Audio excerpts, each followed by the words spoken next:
বৈরিতার দুই প্রান্তে দাঁড়িয়ে আছে ভারত পাকিস্তান। বিশেষ করে কাশ্মীর অঞ্চল নিয়েই এই দুই দেশ বৈরিতায় জড়িয়েছে বেশি। ১৯৪৭ সাল থেকেই চলছে দেশ দুটির এই দ্বৈরথ। তারা একাধিকবার সরাসরি যুদ্ধেও জড়িয়েছে। বর্তমানে সেই বৈরিতার পালে লেগেছে নতুন হাওয়া। সবাইকে শত্রু বানিয়ে বসে থাকা ভারত দক্ষিণ এশিয়ার ভূ রাজনীতিতে কোণঠাসা। বিপরীতে পাকিস্তান চীনের মতো বৃহৎ শক্তির সাথে মিত্রতা গড়ছে, জোর দিয়েছে আঞ্চলিক শক্তি বাড়ানোর ক্ষেত্রেও। সেখান থেকেই তীব্র হচ্ছে ভারত পাকিস্তান সরাসরি সংঘাতের আশঙ্কা। পাকিস্তান কাশ্মীর ইস্যুতে আবারও ভারতকে চোখ রাঙাচ্ছে। দেশটির সেনাপ্রধান সরাসরি ভারতের জন্য নতুন হুঁশিয়ারি নিয়ে হাজির হয়েছেন। ২০১৯ সালের ৫ আগস্ট শুরু হয়েছিল ভারত পাকিস্তান সংঘাতের নতুন অধ্যায়।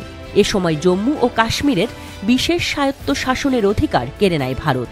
সে সময় এই সিদ্ধান্তের নিন্দা জানায় পাকিস্তান। যদিও পাকিস্তানের প্রধানমন্ত্রী শাহবাজ শরীফ আলোচনার পথে সমস্যার সমাধানের আহ্বান জানিয়েছেন। আজাদ কাশ্মীরে এক সভায় সব প্রতিবেশী রাষ্ট্রের সঙ্গে সুসম্পর্ক স্থাপনের প্রত্যাশা ব্যক্ত করেন তিনি। ভারতের সঙ্গে বৈঠকের মাধ্যমে কাশ্মীরে সুসমাধানের আহ্বান জানান তিনি। আলোচনার পথ সহজ করে কাশ্মীরের পূর্বের বিশেষ মর্যাদা ফিরিয়ে দেওয়ার কথাও বলেন তিনি।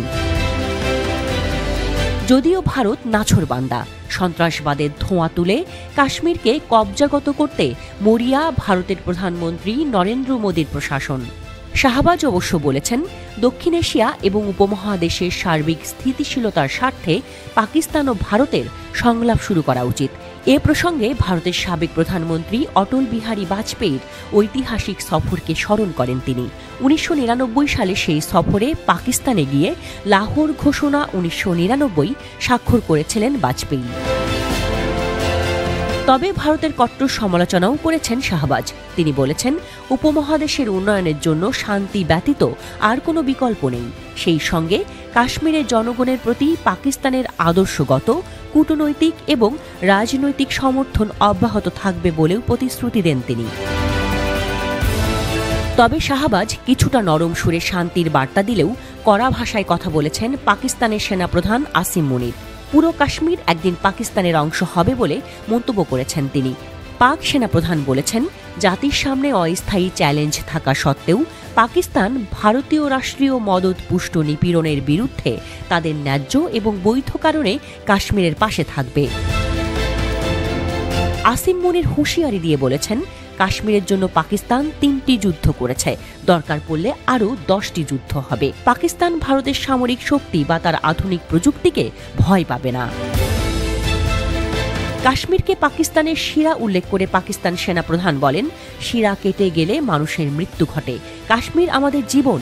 নিঃসন্দেহে কাশ্মীর একদিন স্বাধীন হবে এবং পাকিস্তানের অংশ হবে। পাকিস্তানের সেনাপ্রধান এই হুঁশিয়ারি দেওয়ার পরই সমর বিশেষজ্ঞরাও শঙ্কা প্রকাশ করছেন। তাদের মতে, এই উত্তেজনার পারদ চড়তে থাকলে অচিরেই কাশ্মীর রণাঙ্গন হয়ে উঠতে পারে।